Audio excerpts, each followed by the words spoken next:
Today, Gucci commands an estimated $17 billion, but in 1993, it carried a negative net worth of $17.3 million, hemorrhaging $30 million a year. The brand was 48 days away from auction. Consumers still coveted the iconic Double G logo, yet the creators of the world's most desired products couldn't afford to finance new collections or even pay their own employees. High demand alone cannot guarantee corporate survival. If leadership is fractured, the financial mechanics of brand equity can unravel with surprising speed.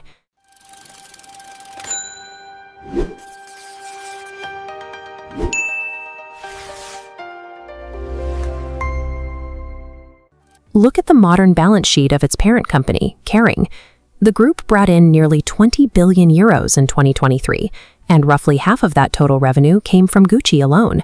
This scale dictates global trends and commands outsized cultural relevance, capturing the youth driving the market.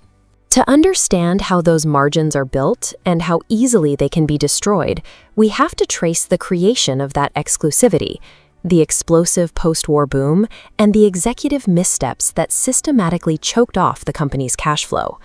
The Gucci timeline reveals the specific friction that occurs when the governance of a founding family collides with the operational requirements of a global conglomerate. In 1897, an 18-year-old Gucci left his bankrupt father's leather workshop in Florence and traveled to London. He took a job as a dishwasher and eventually a bellhop at the prestigious Savoy's Hotel. Handling the luggage of the global elite, Gucci treated the hotel lobby as an observation deck.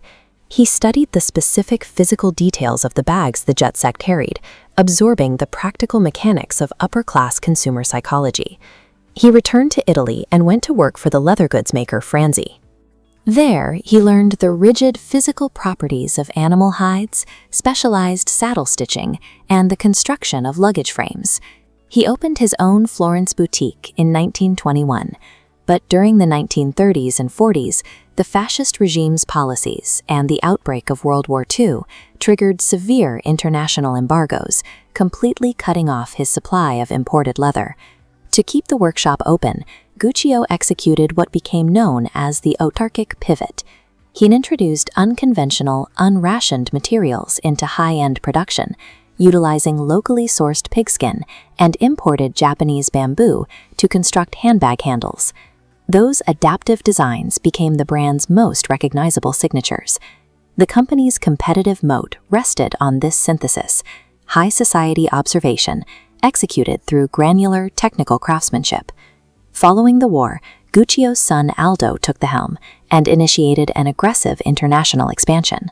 He opened the brand's first American outpost in New York in 1953, tapping directly into post-war wealth. To support this footprint without compromising quality, Aldo established strict vertical integration. The company controlled the entire pipeline, from the manufacturing floors in Tuscany directly to the global retail shelves. He also pioneered the use of celebrity endorsements, placing products in the hands of Hollywood stars like Grace Kelly. This visible placement positioned the Italian craftsmanship as an aspirational yet accessible luxury. This chart illustrates the financial result of those strategies. By the mid-1980s, targeted retail expansion and diversified product lines pushed annual sales past the $500 million mark.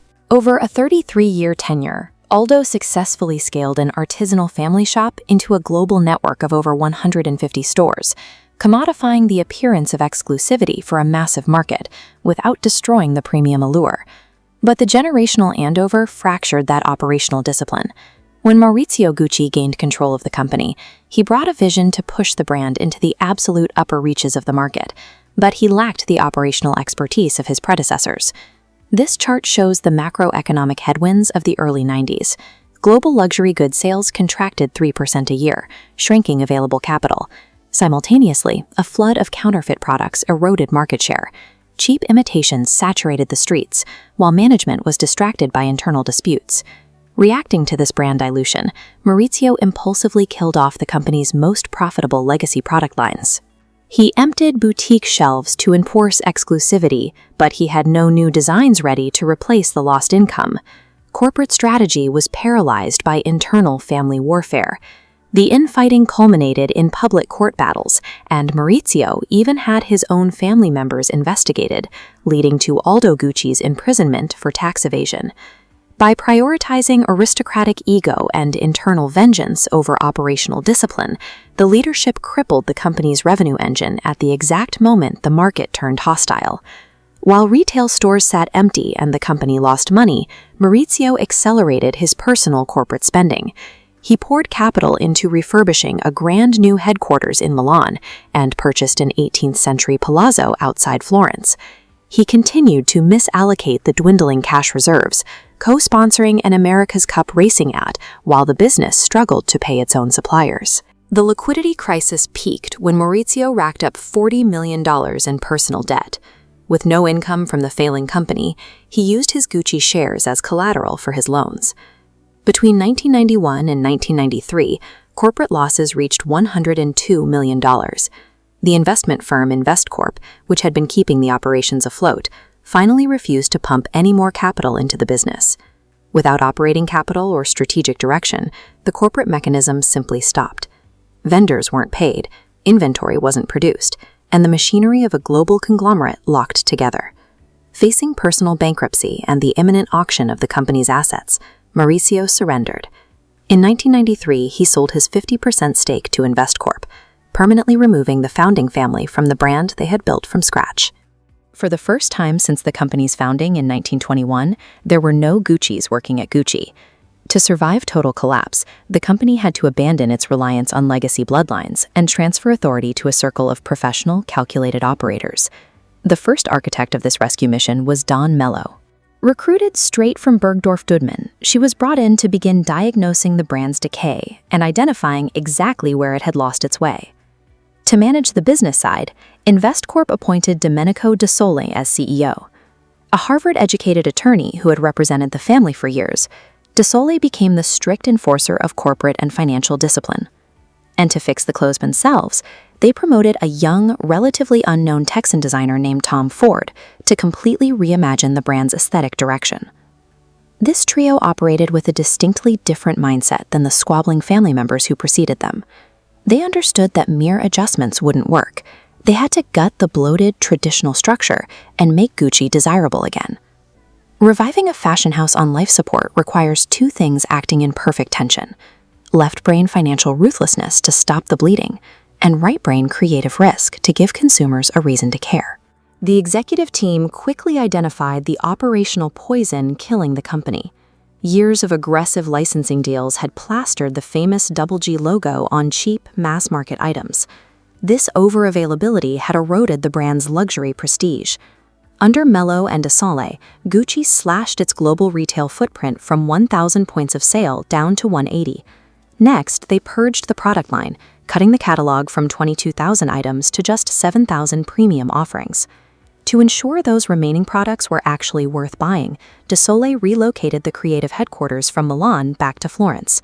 This strategic move restored broken ties with the elite local leather artisans who built the house's original reputation.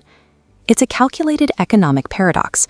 By intentionally suffocating the supply of their own products and strictly limiting access, the executive team artificially manufactured exclusivity. That scarcity restored their premium pricing power. With the operations stabilized, Tom Ford launched an aesthetic revolution. He explicitly rejected the safe, traditional, round and brown luggage aesthetic that Maurizio Gucci had championed for so long. Instead, Ford engineered a provocative, sleek 90s glamour that leaned heavily into heroin-chic aesthetics and raw, unapologetic sexuality. To ensure the world actually saw this vision, Domenico De Sole took a massive financial risk. He approved a significant increase in the advertising budget, jumping from just $6 million in 1993 to $70 million by 1997. The company committed its final cash reserves to this high-stakes rebranding, gambling that raw provocation would capture a new generation of consumers and redefine who the target customer was. The bet paid off. Within a single year of Ford taking over creative direction, Gucci sales spiked by 90%. The ultimate validation of this alliance arrived in 1995 when Gucci successfully went public on the New York Stock Exchange, proving to the market that the turnaround was real. By 1999, the numbers were impressive. A brand that was weeks away from bankruptcy just a few years prior was now generating over $1 billion a year in sales and reached a $4 billion valuation. But this explosive growth created a hidden corporate danger. Gucci was now a highly lucrative, standalone powerhouse with plenty of cash, and absolutely no parent company above it to provide protection. In the consolidated world of luxury fashion, achieving massive profitability as an independent entity doesn't guarantee safety. It simply turns you into high-value prey. That vulnerability caught the eye of Bernard Arnault, the chairman of the rival luxury conglomerate LVMH. Arnault was actively building an empire, and he recognized a pristine target when he saw one. This chart visualizes his stealth attack. In early 1999, Arnault quietly started buying up shares on the open market, rapidly absorbing a 34.4% ownership stake to initiate a hostile takeover. Facing the loss of their independence, Domenico De Sole and Tom Ford fought back.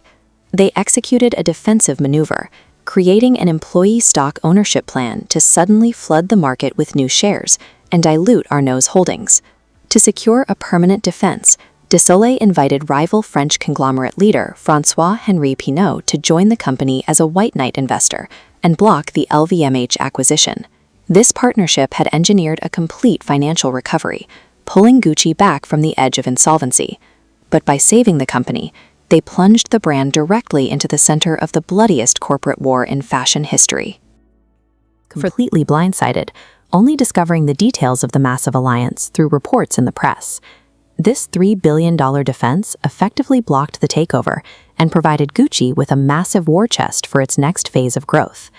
With their capital secured, De Sole and Tom Ford immediately transitioned from defense to offense.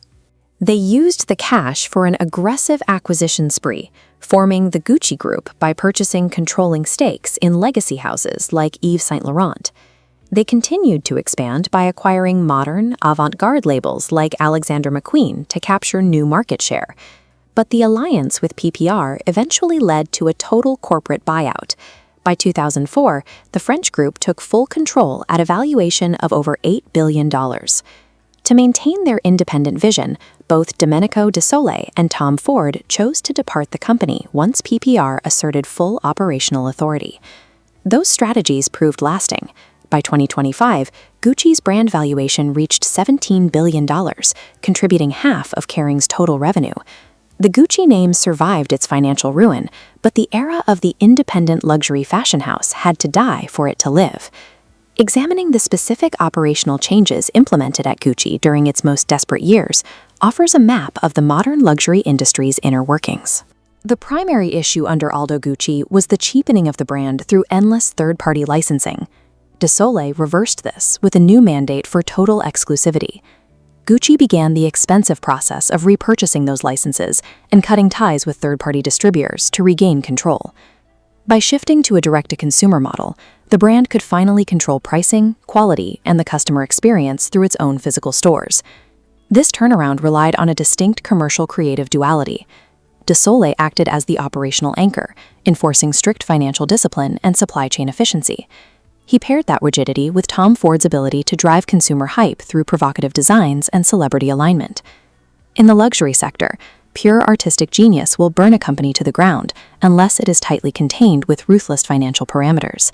The fashion industry is inherently cyclical, making it highly dependent on volatile consumer trends. An independent label's revenue follows a creative director's popularity, leading to sharp peaks and steep crashes. A multi-brand conglomerate creates a financial shield. A portfolio's stable brands offset and subsidize labels undergoing creative transitions, smoothing out total revenue. The Gucci family was forced into this corporate structure because they failed to establish formal succession mechanisms during the reign of Maurizio Gucci.